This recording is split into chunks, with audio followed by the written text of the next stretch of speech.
Morning students. Basant Pal Bhati educational group के digital world में आपका स्वागत है। डियर स्टूडेंट्स, आज हम रस के तीसरे अंग अनुभाव के विषय में पढ़ेंगे। आइए देखते हैं अनुभाव क्या होता है। सबसे पहले इसके परिभाषा को समझते हैं। जो भाव व्यक्ति के मन में विभाव के उपरांत अर्थात पश्चात उदय होते हैं उन्हें अनुभाव कहते हैं। अनुभाव के भेद। अनुभाव के 4 भेद होते हैं। नंबर 1 कायिक अनुभाव, नंबर 2 मानसिक अनुभाव, नंबर 3 आहार्य अनुभाव, नंबर 4 सात्विक अनुभाव। कायिक अनुभाव, ये अनुभाव जो होते हैं वो आश्रय के शरीर में उत्पन्न कृत्रिम चेष्टा होती है। मानसिक अनुभाव होते हैं कि आश्रय के हृदय में हर्ष, विषाद, शोक, आंसू आदि जो उत्पन्न होते हैं उनको मानसिक अनुभाव कहा जाता है। आहार्य अनुभाव, मन के भावों के अनुरूप कृत्रिम वेशभूषा को आहार्य अनुभाव कहा जाता है। सात्विक अनुभाव, जब स्थायी भाव आश्रय के मर्म तक पहुंचकर उसको रसानुभूति कराता है तब उसे सात्विक अनुभाव कहा जाता है।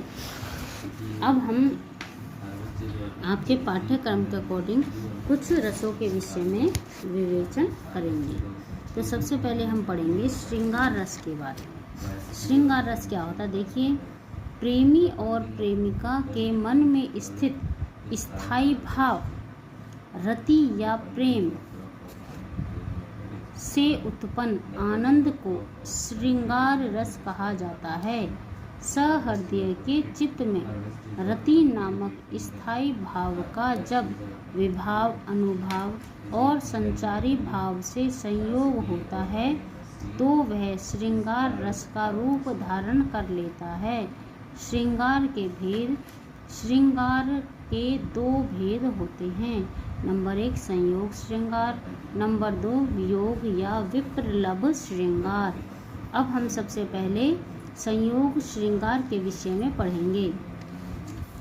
संयोग काल में अर्थात जब एक दूसरे के नज़दीक होते हैं तब नायक और नायिका की पारस्परिक रति या प्रेम से उत्पन्न आनंद को संयोग श्रृंगार कहा जाता है।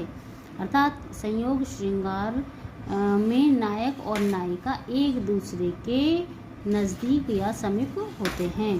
उदाहरण, दुल्हे श्री रघुनाथु बने, दुल्ही सिय सुंदर मंदिर माही, गावत गीत सबे मिल सुंदरी, वेद जुबाजुरी विप्र पढ़ाही, राम को रूप निहारति, जानकी कंकन के नग की परछाही, जाते सबे सुधि भूल गई, करते की टेकी रही फल टारती नाही।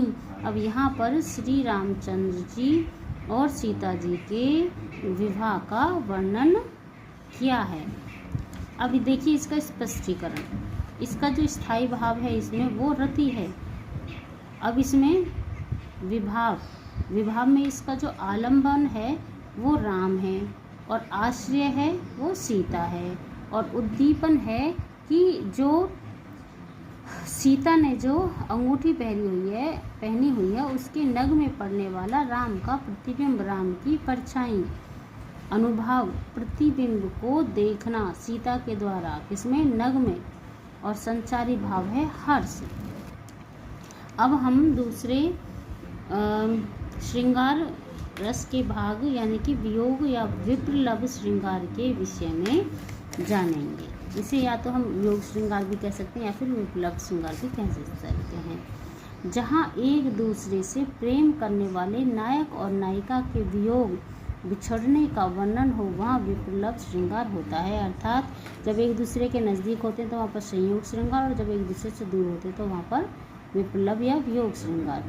उदाहरण, रे मन आज परीक्षा तेरी, सब अपना सौभाग्य मनाओ, दरस परस निश्रेयस पावे, उद्धारक चाहे तो वावे, यहीं रहे है चेरिया। यहाँ पर जब महात्मा बुद्ध से दूर होने की स्थिति में या यशोधरा के मन का वर्णन किया है तो यहाँ पर क्या है? यहाँ पर वियोग या विप्लव श्रृंगार। स्पष्टीकरण, स्थायी भाव रति, विभाव आलंबन, यशोधरा, आश्रय, मन। उद्दीपन, गौतम के प्रति यह भाव कि वे चाहे तो आवें।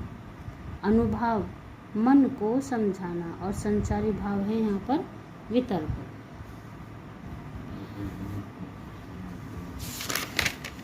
तो डियर स्टूडेंट्स, आपको जो मैंने आज रस के विषय में पढ़ाया और जो मैंने श्रृंगार रस का की जो परिभाषा इसके भेदों में के विषय में बताया, उसको आपको हिंदी की नोटबुक में सुंदर हैंड राइटिंग में लिखना है, इसे अच्छी तरह से समझना है।